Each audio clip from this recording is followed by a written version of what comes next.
Got it. Hello, everyone. Hello, Paul Taylor.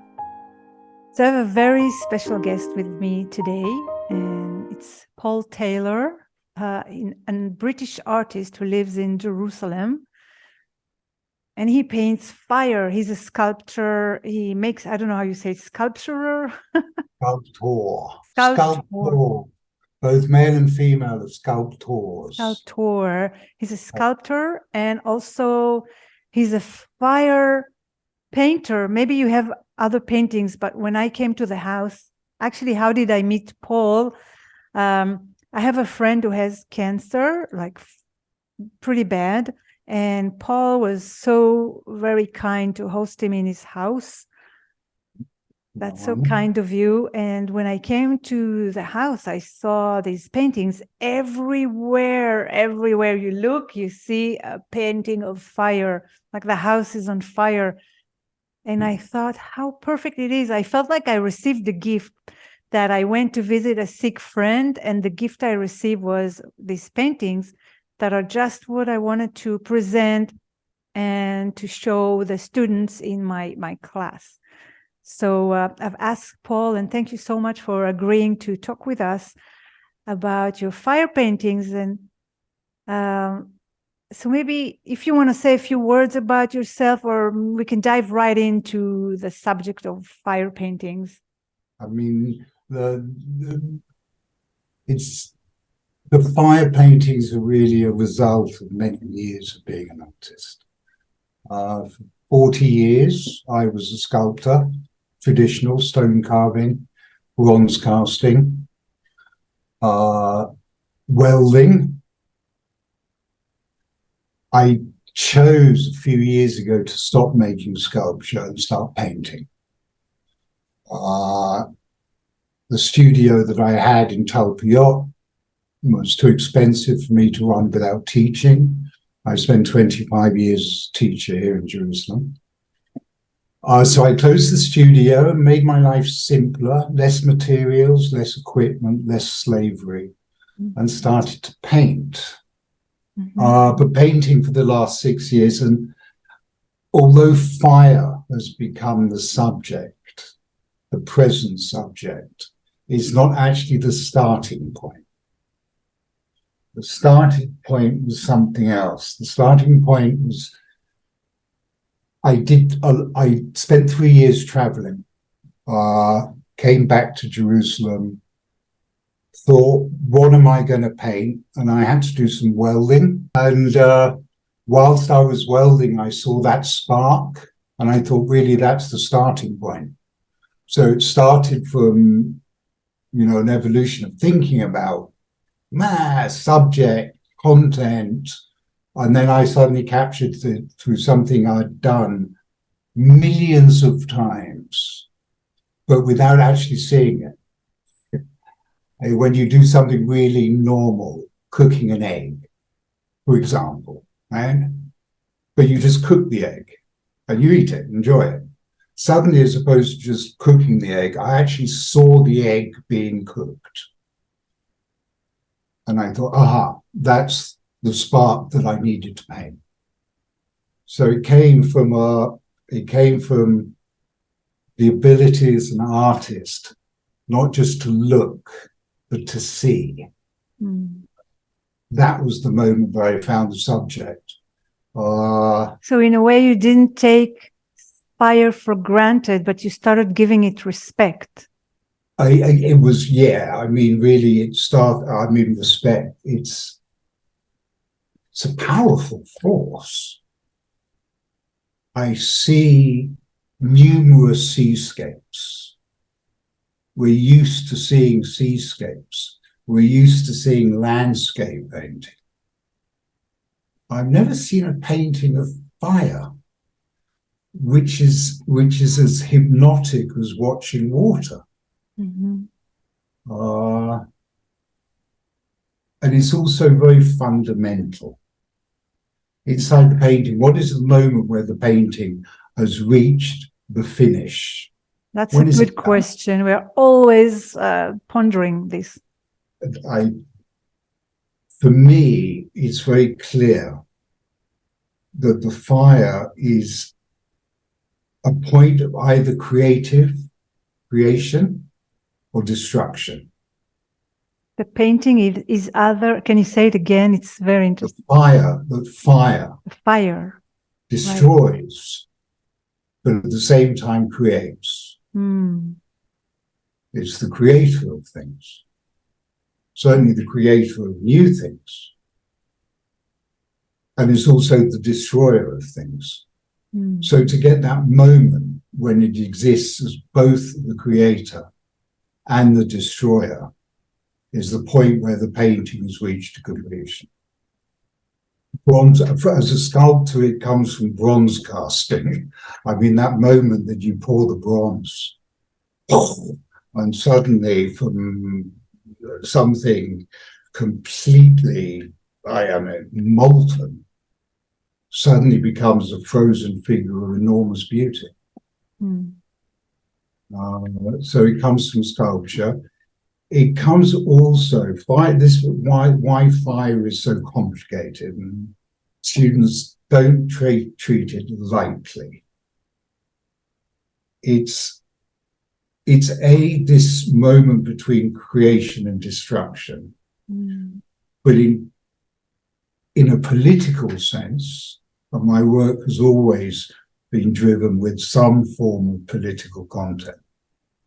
That's very important to me.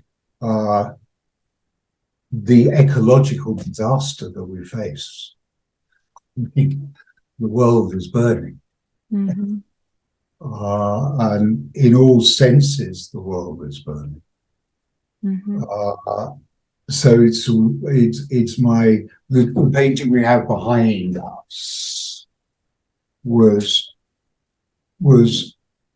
painted through the 2 years of the lockdown. Mm. To be able to spend a long time on a painting or work of art is one of the greatest privileges as an artist. Enjoy the process. That's such a good point, because we are always kind of feeling that we are stuck. Why is it taking such a long time? We want to finish it quickly. But that's so beautiful. It's the only place, for me, it's the place where the artist shows his love. Mm.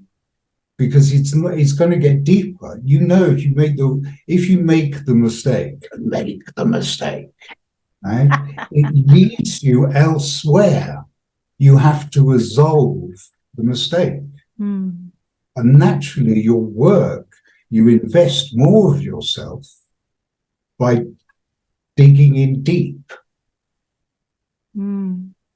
So, the length of process. So the problem makes you invest more in yourself by digging in the painting, by digging in deeper.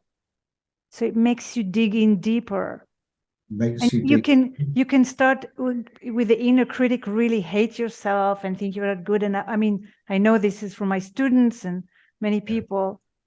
So it's so beautiful. Thank you for saying that. Yeah, get into it. Don't be scared. If you walked into Michal's studio to learn from, or if you've sat in a classroom with Michal, you've already crossed the initial barrier.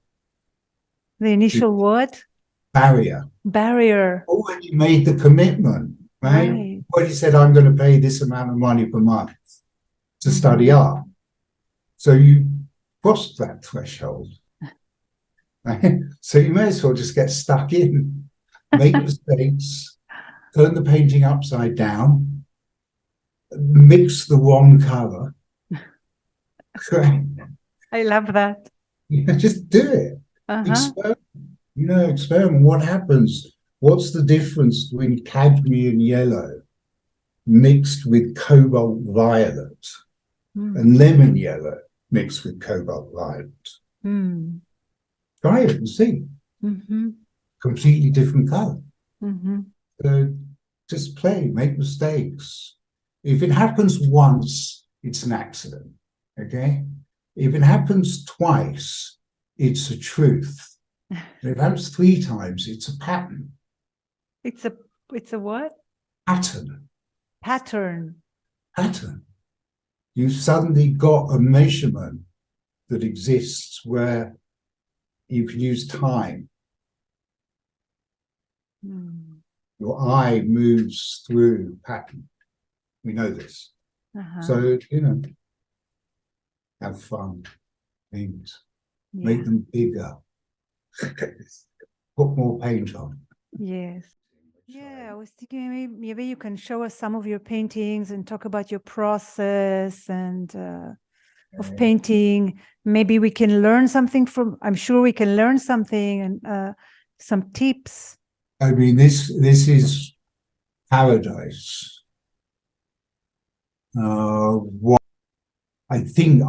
What surprises me, and it's always nice to be surprised by your art,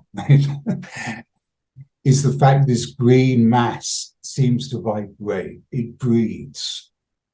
And that was something that was based on the use of perspective, which I find, as a sculptor, this idea of perspective has always been really important, three-dimensionality. The rhythm, this pattern making. If you look, you can see the spiral, the Fibonacci numbers coming in. Wow. So it has, it has the, here you are. You see? So it has a lot of the classical, what are the rules? I hate to use the word, but the classical laws of aesthetics. It has beauty. And the idea that we're burning it. Why is it called paradise? I painted this and I had an idea about what I wanted to do, and I wanted the idea of fire leaving nothing. This color that you see on the screen is being perceived as black. There's no black. I never use black. It's layer upon layer of tonal colors. Some of them are redder, some of them are golden, some of them are orangey. They have they change in the light. The difference between daylight and artificial light on the paintings always fascinates me. I finished the painting, came back to it, had a look at it, and during that gap, the town of Paradise in California was destroyed. Wow! Oh my God! And so while you were painting the burning paradise, the town of Paradise, which is near Harbin, is it near Harbin Hot Springs? Yeah, it's up in California. Near. The fire was called Campfire, and it was just Paradise. Paradise is sort of here. And it really was completely surrounded by fire. And the poor people there, had no form of escape. And I thought, that's just so tragic. Wow. Paradise. So crazy. It's like a prophetic painting in a way. Next, another painting. That's that one we've seen. That's yeah. So it would be nice to look at like a mass of fire, and maybe if you can give us tips about how you paint fire. Okay, let's talk about that one. How's that? Yeah, that's good to start with. Yeah. That's a good one. I was traveling in Kenya, in northern Kenya. I'm going back in June to do the same thing, which is escorting a herd of camel across northern Kenya. Wow, that sounds amazing. It is escorting a herd of camel in Kenya. Absolutely, it's really funky. And one of the camels is mine, and it's called Metuka, and he was given to me on Rosh Hashanah a few years ago. So they're friends of mine, and he's a camel herder, and a camel professor. Professor. yeah, I met him and his wife, and they live in Kenya, and they have these camels. He's breeding them for a number of reasons: milk, yogurt, ice cream, and gamekeeping. He's breeding with Australian camels because Australian camels are faster, so that they can catch are poachers more Oh, often. wow. So it's a big thing and it's great fun. Yeah, But amazing. while I was there on the previous visit, camping, another long story, beautiful story for another time. Some herders had set fire to the hill opposite, and it was dark, dark night. There was no moon in the sky. And this forest fire, deliberately set, started coming down the mountain. And it was just an extraordinary thing. Wow. Just watching this brush burning, and the fumes and the clouds and the pollution. So I had to paint it. So this is that. Wow. So when you paint fire, what do you see? I mean, do you have like tips of what is the things that make a fire in a painting? I can see yellow, orange, the dark, the black, the movement, the rhythm. It's like singing. It's like a singing like an orchestra. Thank you. Thank you. Roaring like an thing. The one, painting fire, technically, the hottest place is white. White. Colors. Never use white, right? Never use raw white. Mm-hmm. Mix some color. If it's purple, you will be surprised how much cobalt or ultramarine purple you need to mix in order to make that white paint even whiter. So, wow, that's an incredible tip. So you are adding a little bit of ultramarine purple to the white, and it's still white, but with a tint of ultramarine. And blue is also possible. Like ultramarine blue can do the trick as well, or any blue. Yeah, and it depends on working with complementary colors. If you're basing it next to a yellow, right, then you use purple. It comes out. So when you start with the white, and if you want to put yellow right after the white, you put a little bit of the complementary color, which is purple, in the white. And it gives you an even more brilliant, because it stands out of it. So blending is kind of important. Right? Mix it, clean it, clean your brushes, so back to this painting. So that's how the breaking of the ground was really important. This embers. Breaking of the ground. Yeah. And it's not black, huh? Like we see it, because the computer just shows black, but it's like a layers of colors. Layers, that really look dark. And just build up gradually and slowly. And so like they could paint any colors that they want dark. I mean, on the left edge, I can see the reddish color in the blue sky. Yeah. On the left edge of the painting. This one here? And the top left. The top left, yes. Yeah, that's the blue. I wanted the sky. I thought you have to see the sky. It can't be completely right. There's the hope. The hope. Hope's burning. That's that there's still a possibility of yes.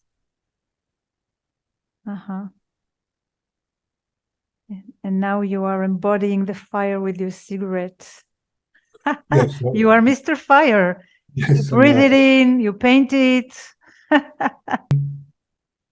My biggest problem when I face a painting for the first time is what size the canvas is. Oh, okay. You have smallish canvases and huge canvases. I have a lot of very small ones. Oh, that's a good one. How about that? Wow, this is amazing. And I see a lot of patterns. In a way, fire can seem chaotic, but the way you paint it, you can see there is order in the fire, and there is rhythm. There is And that I just love this purple that's in there. Yeah, it's hard to see it on my computer screen. The purple is in the black, in the dark. Yeah. Okay. Right. Now I can see it. When you're zooming in, I can see it. Before it turns like black, there is a purple, This, dark, yeah, dark purple. it's just so rich. Wow, Look, you really put a lot of attention to all the details of the fire. So can you it's tell yeah. what is this? I mean, how did you come up with this pattern of fire? I went on a trip of self-discovery, Hmm. and I asked the question, what can I do with my art? Where can I go with it? Hmm.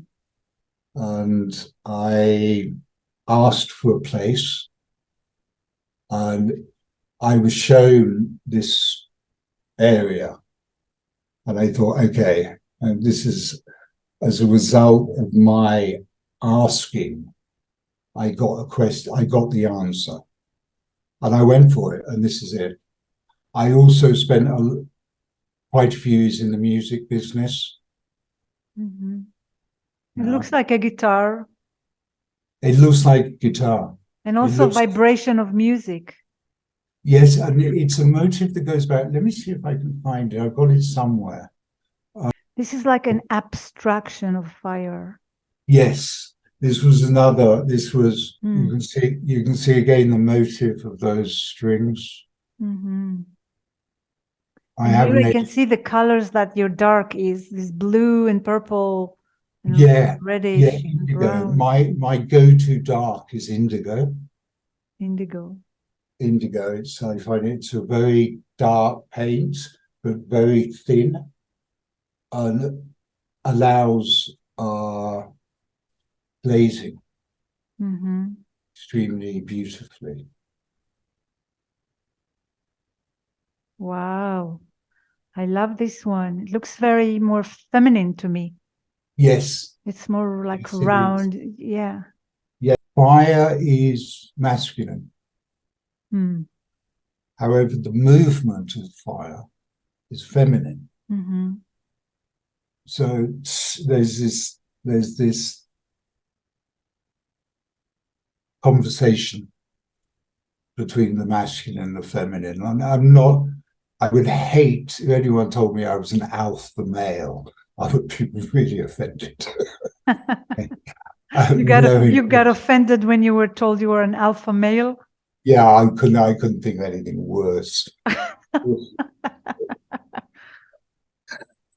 I like the creativity of femininity. I do. Uh-huh. So So can we go back to that one? Um, yeah, I this one. wanted to ask if you start painting on black? No, I start with the white. You start with white. I start with the white. I know that when I'm going Mm-hmm. from the center out. Yeah. So the center, your center is white with a bit of purple, and then Yeah, it's yellow, and then it's orangey and red, and then the darks blue behind. Then it's getting redder, yeah. dark red, and It's I love gradation. the Yeah. glimpses of the yellow that are flying up. Yes, bronze Yeah. casting. This was really to do with bronze casting. This is what bronze casting looks like. When you are bronze casting and the fire you're using, this is what you see when you bronze Yeah, cast. a lot more green. Since I've with oil paint, I can't speak much about acrylic, Uh-huh.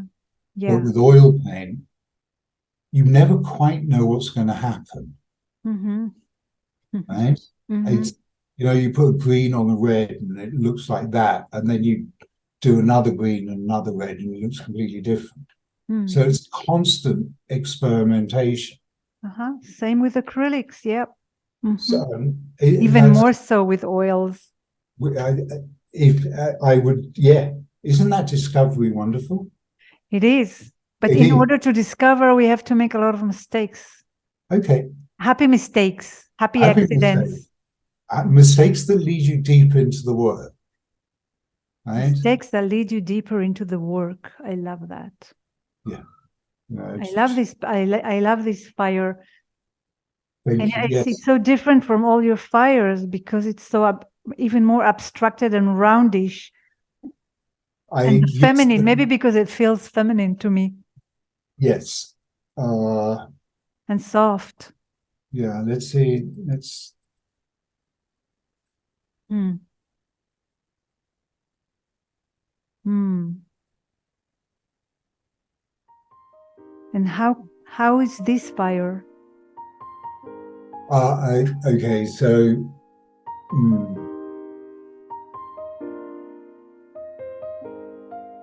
Is it also from the bronze sculpting that you see the patterns? okay, so there is a subtext, another subtext. Wow. Uh,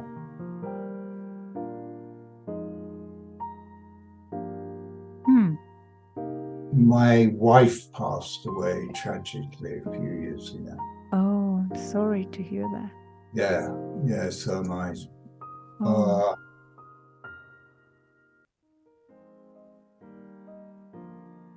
Hmm. When she was passing, her eyes suddenly opened. Wow. Her last words were "C'est incroyable." Wow. And I thought, what is she looking at? I just want to translate it. She said it's incredible, right? From in French. Yeah. And I wondered what she was looking at. Wow. So that is my own personal subtext about what Mm. many of these are about. Wow. So you think she saw light or fire or this looks like the light at the end of the tunnel. There you are. I mean, she was certainly being welcomed. I mean, Yeah. there That's so was, wonderful that she left in this way, and she also left you probably feeling better that she had a good experience at the end. yeah, I don't feel that made me feel any better. Yeah. It probably made me feel slightly less angry. Less angry. Yeah, I But she understand. left. Yeah, I Uh, understand. My brother is very sick now too, so I know this anger and the grief and I'm sorry to hear it's, yeah. He has what Yaron has, your uh, my friend that lives at your place. And it's interesting that you are dealing with it again in a way. But yeah. yeah, wow. Yeah, So these this are tiny. Some of these are 3 or 4 centimeters. Why does it go round the other way? how what did you say that they are 3 or 4 centimeters? Yeah, they're tiny. Tiny, Yeah, like 10 a, by, a matchbox in a way. yeah, no, slightly more than that, actually. I'm Mm. probably that sort of size. Yeah, it looks like ashes and Yeah, this was, I wish I could get it the right way up. Why can't I get it? mm. Yeah. So you started Yes. painting after she passed in a way? Yes. So you also Yes. painted that anger as fire. Yes. And that hope for resurrection. I mean, resurrection, the Resurrection. phoenix, Amen. being born again. Resurrection is a strange word to use, but Mm. yes, this one was a very quick. Mm-hmm. There was a block of flats in London called the Greenfell Estate. It was a high rise, probably, I don't know, 30 or 40 floors that Mm-hmm. got burned. Oh my God. Many people died. Mm. And a friend of mine lives next door and sent me this photograph. Wow. So it came from that, 9/11. Mm-hmm. Wow, Well, wow. So you are holding all of this. Actually, maybe it's a way to release it from your system, it, it's a way for me to examine it. It's a to way for me. examine it. Yeah, And in a way, you're actually also seeing the beauty in it because you're also I hope so. making I hope so. It's got to be beautiful. If the artist's job is anything, if it's anything, it's to bring beauty, right? I mean, it's the quietest moment I have in my life is when I'm looking at my art or looking at other people's art. It's me and the art, Rothko, look at Rothko. It's lonely and tragic and beautiful. Melancholy. Melancholic. You know that I've learned that melancholy is part of being an artist. It's part of the process of creation that you're going down there, and just before there is a mutation or a creation, you have to go there, but it's not like depression. And if we're not trying to understand why we're feeling like this, we're just letting this feeling and then knowing that from this a creation will come out. Rembrandt's the most melancholic painter in the world. There's so much humanity to it. Right. There's sadness. Sadness is a beautiful emotion. It is. That's beautiful to say. Touch with yourself, right? On a deep level. Try not to wallow in it. Like in a country like Israel, there's sadness everywhere. In Israel, yeah. Yeah. Yeah. So you're saying not to wallow in it, but the sadness can get you more in touch with yourself. Oh, I think so. That's beautiful. I think so. The human condition is a strange animal. And makes you humble and open to learn. Oh, what was that? The one before? The one before. That was water and fire together, or sand and water? Oh, yeah, this is unresolved. This is sort of waiting for that moment. Walking down a beach in Africa. Wow, I love it. Thank you. I love it unresolved. I quite like it unresolved. But it needs more color. Each painting that I do, by painting, you learn about the color. And Rembrandt had 8 colors. They tell us 8 colors. So he only painted with his palette. That was it. Yeah, I mean, but don't we mix many colors from these 8 colors? We can. We can, but we can. Yeah, we can. Apparently, you need 5 colors. You need blue, 2 blues, red. Which 2 blues are you using? The ultramarine and the indigo? I kind of don't paint like that. Right. I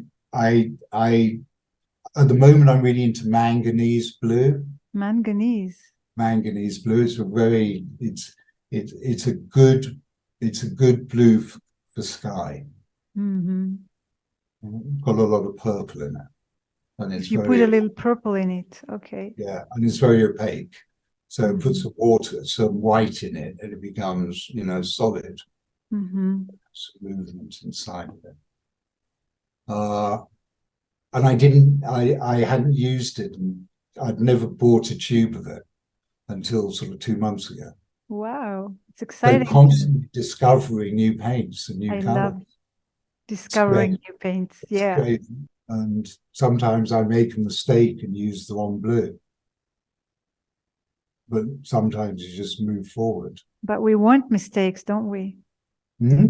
We want mistakes, no? We want mistakes, absolutely. We want mistakes. We're looking for them. Wow. Yeah.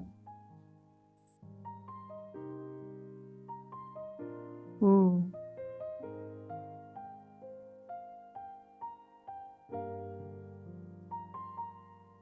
Mr. Fire. There's the fire. Interesting, the triangle. Interesting, isn't it? Yes. Yeah. It can take you to different directions. Yes, absolutely. I think on this one I've actually sort of chickened out of actually directing it. You chickened out? Yeah, I feel it's unresolved. It is. Because you don't dare to continue this one? Oh, well, my daughter actually loves it like it is, so she took it. So Okay. it's her wall in Tel Aviv. Uh-huh. Yeah, tons of it. What can I say? Lots and lots and lots. Wow. Yeah. Mm. Okay. I enjoy the painting. Enjoy painting. Students, Michal, just enjoy it. Let yourself go a bit. And there are so many ways to paint fire also. Gravity. Fire always moves upwards. Upwards. That's a very good tip. Simple and smart and very important. Always goes up. And also you break it. It's not like a one thing, but you break it. It dances. It has little... It dances. It has such feminine movements. It's like a dance of 1,000 veils. Right? It is. And it keeps us warm. Again, the paradox. Yes. You know, something that's so destructive, but yet at the same time keeps us warm. Right. And feeds us. I mean, this is how we cook our food. Yeah. So it's nice to kind of come to a closure with gratitude with the fire and respect and reverence the power of the fire and the gratitude for making it safe for us most of the time. Keep it. Yes. Don't forget its violence. Yes. Wow, Paul, thank you so much. That was so inspiring. I'm so grateful to you for sharing tips and also for, just opening our heart and your stories. And a pleasure. I hope it inspires. It's nice to inspire people. Yeah, you are the first man that is coming to our group to share inspiration. An alpha male that is actually has a very feminine. Thank you. Paint well. Thank you. Don't worry about making mistakes. That's great. Thank you so much, Paul. Thank you. Bye. Bye-bye.